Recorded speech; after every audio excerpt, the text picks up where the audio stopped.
les masterclass dont nous avons parlé, c'est 25 formations qui sont en ligne sur YouTube, mais vous ne pouvez pas avoir accès. C'est un lien répertorié qui sont en ligne sur YouTube, 25 formations de 2 heures sur des thématiques liées à l'entrepreneuriat et à la création d'entreprises.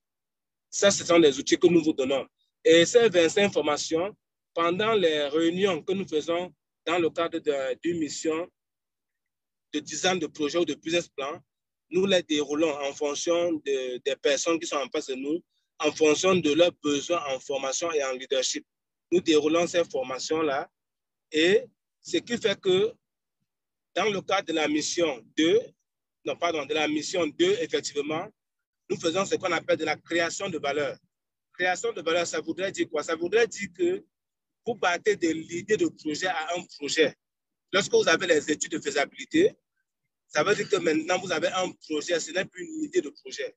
Et quand vous avez dans un projet, le fait de procéder à l'ouverture de capital permet qu'on fasse une valorisation d'autres personnes, d'autres entités. Et croyez-moi, cette opération de valorisation et d'ouverture de capital peut vous ramener, pour vous rapporter beaucoup d'argent en termes de finances.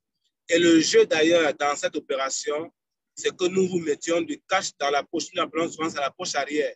Parce qu'effectivement, lorsqu'on fait la valorisation, il se passe que les nouveaux investisseurs que vous intéressez dans votre projet entrent dans votre capital en prenant une part de capital et en contribuant dans ce qu'on appelle le compte courant actionnaire. Et que ce soit le capital ou le compte courant actionnaire, ça leur appartient. Ça appartient aux nouveaux investisseurs. Peut-être pour 5% de votre capital, peut-être pour 2%, peut-être pour 0,1%.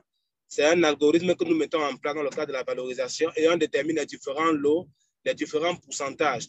Donc, ce qu'il faut retenir dans le cadre de la mission 3, qui s'appelle valorisation pour l'ouverture de capital, retenez que lorsque nous avons déroulé avec vous votre projet, vous partez de l'idée de projet pour un projet. Et ce projet est valorisé et ça permet que les nouveaux investisseurs vous mettent de l'argent dans le projet qui leur appartient. C'est le capital et le compte courant et leur compte courant dans l'entreprise qu'on appelle compte courant actionnaire. Et la bonne nouvelle, c'est qu'à côté de cela, le monde de la finance admet ce qu'on appelle les primes d'émission. Et ces primes d'émission, c'est ce que nous appelons l'argent que vous mettez dans votre poche arrière. C'est-à-dire c'est votre argent personnel. Dans le cadre donc de ce projet, si au départ, vous étiez plusieurs à créer le projet, retenez que lorsqu'on fait la valorisation, c'est pour soit modifier le capital si la société a créé, soit passer à la création juridique. À ce moment, les nouvelles personnes qui vont être intéressées dans le projet et pour les nouvelles personnes à qui le projet n'appartient pas et pour qui vous voulez faire de l'ouverture de capital, vous retenez donc que ces nouvelles personnes doivent vous acheter à vous, les fondateurs et les porteurs de projets, porteurs d'idées, doivent vous acheter les droits d'entrer dans votre projet. Et ça, donc, on appelle les primes d'émission. Et le jeu, c'est là où j'en étais, le jeu ici est que quand vous venez dans notre cabinet, il est question que à la fin de l'opération de valorisation, à la fin de la mission d'audit opérationnel, si la boîte existait déjà, à la fin de la mission 2, qui est le design de projet, à la fin de la mission de valorisation, ou pour dire simple, au niveau de la valorisation de votre entreprise, de votre projet, il est question que vous, les fondateurs, si vous êtes nombreux, ou vous, le fondateur, le porteur de l'idée ou le porteur de projet, si vous êtes seul, il est question que vous ayez beaucoup d'argent dans votre poche arrière.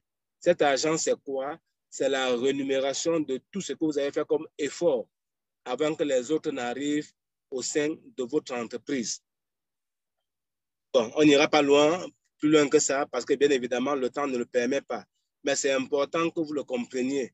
Et nous vous disons, le thème aujourd'hui, c'est la conception d'une entreprise moderne et industrielle. Et nous partageons avec vous l'ingénierie conséquente pour cette conception-là. OK. La mission 4 va être bien évidemment la mission de facilitation administrative, fiscale et douanière, parce qu'évidemment, nous vous l'avons dit, nous travaillons qu'avec les personnes ambitieuses. Et ces personnes ambitieuses, quel que soit le pays au monde, il y a des facilitations. Ce qu'on appelle les projets structurants. Quand votre projet est structurant, au Cameroun, par exemple, pour un projet structurant, vous pouvez passer 15 ans sans payer les impôts. C'est la loi qui le dit. Et ça s'appelle les incitations à l'investissement. Vous ne payez pas d'impôts, vous n'enregistrez pas le terrain quand le terrain appartient à l'entreprise. Les employés que vous recrutez, l'État les paye en partie. Bref, il y a un ensemble de facilités qu'on vous donne parce que votre projet est structurant. Et un start-up